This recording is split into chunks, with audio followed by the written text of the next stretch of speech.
People think being a pilot is all sunsets and smooth landings, and they're right, except when the sunset is over the Colombian jungle. The landing strip is a dirt road carved into the side of a mountain, and there's enough product in the back of your Cessna to buy a small country. And then, I stole from the wrong people. This is the story of how I went from making more money in a week than most people see in a lifetime to flying a half-dead plane over the Caribbean in the middle of the night, with one engine screaming, the other one silent, and the kind of people behind me who don't send search parties, they send bullets. I grew up in a town in Texas where the most exciting thing that ever happened was when someone's cow got loose on the highway. My dad was a mechanic, good with his hands, bad with money. I was the same, minus the good with his hands part. But I loved planes. Every time one flew over our house, I'd stop whatever I was doing and just stare at it until it disappeared. My mom thought I had a neck problem. I just had a dream problem. I scraped together enough for flight school by working every garbage job you can imagine. Dishwasher, gas station attendant, pool cleaner for a summer. Which sounds glamorous until you realize rich people's pools are disgusting. 2 years of ramen and failed exams later, I finally got my license. And what did that license get me? A crop dusting job in the middle of nowhere for $8 an hour. 3 feet above a soybean field with chemicals burning my eyes. Not exactly Top Gun.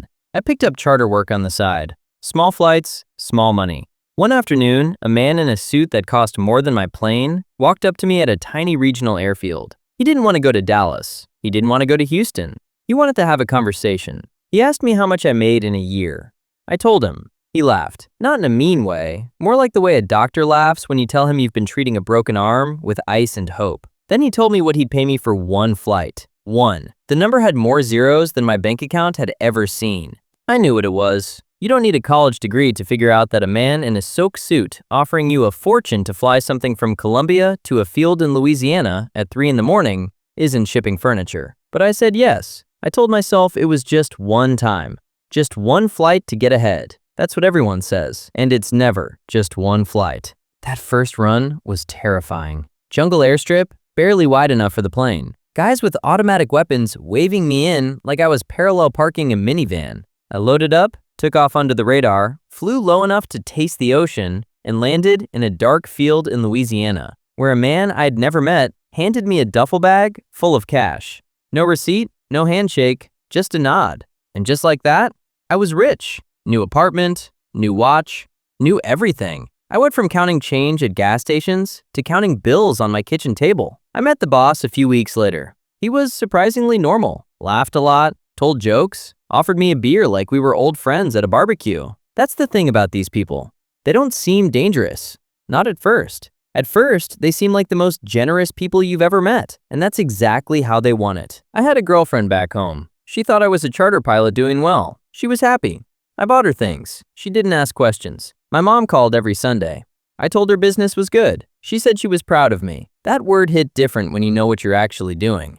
Here's the thing about money. When you don't have it, you think getting it will fix everything. But when you have it, something breaks inside your brain. You stop thinking about what you need and start thinking about what you deserve. And I decided I deserved more. I started noticing things. The operation was big, massive, and big operations have cracks. Shipments came in heavier than what was logged. Payments went out in round numbers that didn't quite match up. Nobody was checking the math because nobody expected the pilot to be doing math. So I started skimming, small at first. A kilo here, a half kilo there. I'd reroute a tiny portion of the shipment through a different drop, collect the cash on the side, and nobody noticed. Because when you're moving millions, who's going to notice a few thousand missing? That's what I told myself. And for a while, I was right. But greed is a funny thing. It doesn't stay small. Every time I got away with it, I got bolder. The skims got bigger. The side drops got more frequent. I started making more from stealing than from the actual job. I was playing chess with people who invented the game, and I thought I was winning. That was the first mistake. The second mistake was thinking there wouldn't be a third. I set up stash spots. I buried cash.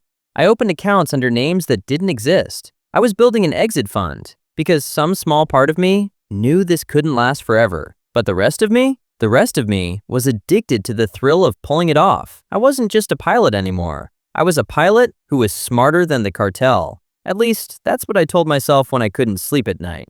The worst part? I started enjoying it more than flying. The rush of landing a plane in the dark, was nothing compared to the rush of knowing I'd just stolen from the most dangerous people on the continent and gotten away with it. I'd sit in my apartment counting the skim money and feel invincible. Like the rules didn't apply to me. Like I was somehow the exception to every story I'd ever heard about guys who crossed the wrong people. Those guys were careless. Those guys were stupid. I was different. That's the lie every dead man told himself first. The first sign was small. A co-pilot I used to fly with disappeared, just gone. Nobody mentioned his name. Nobody said what happened. His apartment was cleaned out like he'd never existed. I asked one of the ground guys about it. He looked at me like I'd asked him what the sun tastes like and said, "Don't ask questions you don't want answers to." Then the meetings changed. What used to be casual check-ins turned into long dinners where the boss asked a lot of questions. Specific questions. How much fuel did you use on the last run? What was the exact weight? Why did you land 4 minutes late? These weren't conversations anymore.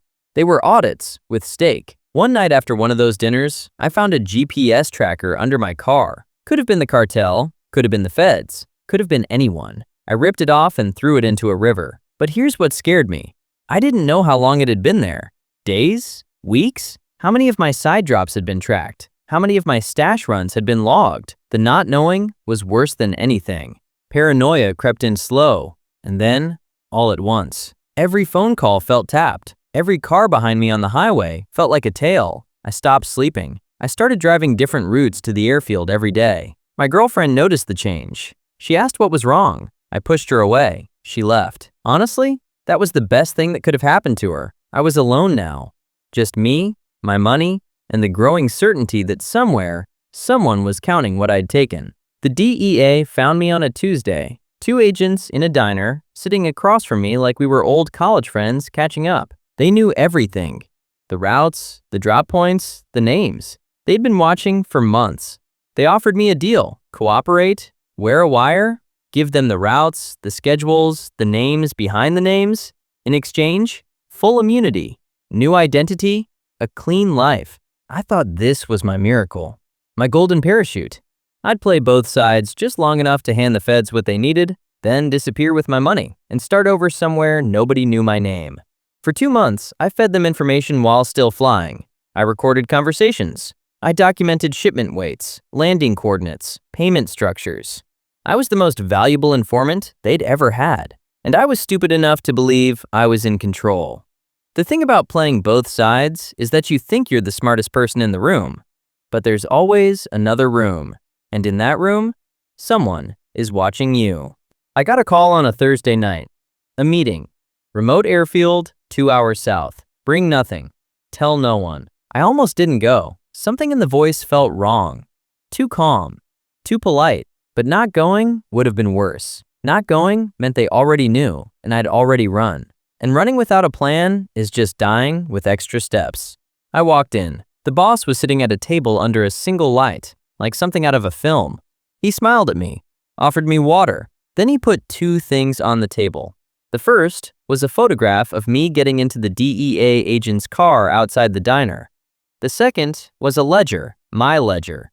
Every skim, every rerouted kilo, every dollar I thought I'd hidden, it was all there in black ink. Organized better than I'd ever organized it myself. He didn't yell. He didn't threaten. He just looked at me and said, "You have 1 more flight, tomorrow night. Consider it a chance to make things right." I knew what that meant. That plane wasn't meant to land with me alive. The next night, I showed up at the airstrip. The plane was old. Older than anything I'd ever flown for them. And that's saying something. One of the engines sounded like it was coughing up a lung just idling on the runway. This was the plane. My coffin with wings. I got in. I taxied. I took off. And the second I cleared the tree line, I turned. Not toward the route they gave me, not toward the drop point. I turned east, toward open water, and I pushed that dying plane as hard as it would go. 20 minutes out, the left engine quit. Just stopped. No sputter, no warning, just silence where there used to be noise. I was flying on one engine over black ocean with no flight plan, no radar cover, and no one on the ground who wanted me alive. The radio crackled. A voice, calm, speaking Spanish. They knew I'd turned. They knew I wasn't coming back. I killed the radio. Dropped altitude until I was skimming the waves so low I could feel the salt spray on the windshield. The remaining engine was screaming, running hotter than it should, and I knew it was only a matter of time before it gave out too. Somewhere over open water. I thought about my mom, about the Sunday phone calls, about how she'd never know what really happened, no matter how this ended. She'd just know that one day, her son stopped calling. That thought hit harder than any of it. Harder than the money. Harder than the fear. I gripped the yoke tighter and kept flying. I flew for hours. Or maybe it was minutes. Time stops making sense when you're waiting to either find land or find the ocean. The fuel gauge was past empty. The instruments were unreliable.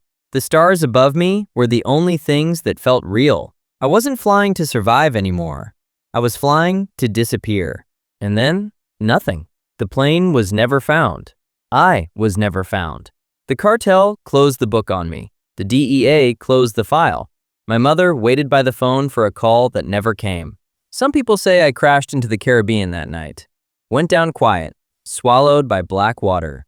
Just another ghost in a long list of ghosts who thought they could outrun the people they worked for. Some people say I made it, that I found a strip of beach somewhere, walked away from the wreckage, and started over with nothing but the clothes on my back and whatever cash I'd buried along the way. Me? I'll say this. If you're listening to this story right now, maybe I didn't crash. Or maybe this is the last thought that went through my mind before the second engine died and the ocean came rushing up to meet me. I guess you'll never know. And honestly, neither will I. But here's what I want to know from you. If you were in that cockpit, one engine gone, the cartel behind you, the ocean below you, and nothing but darkness ahead, would you have kept flying? Or would you have turned back and taken your chances? Drop your answer in the comments. And if this story kept you locked in from start to finish, hit that like button and subscribe. Because trust me, there's a lot more stories where this came from.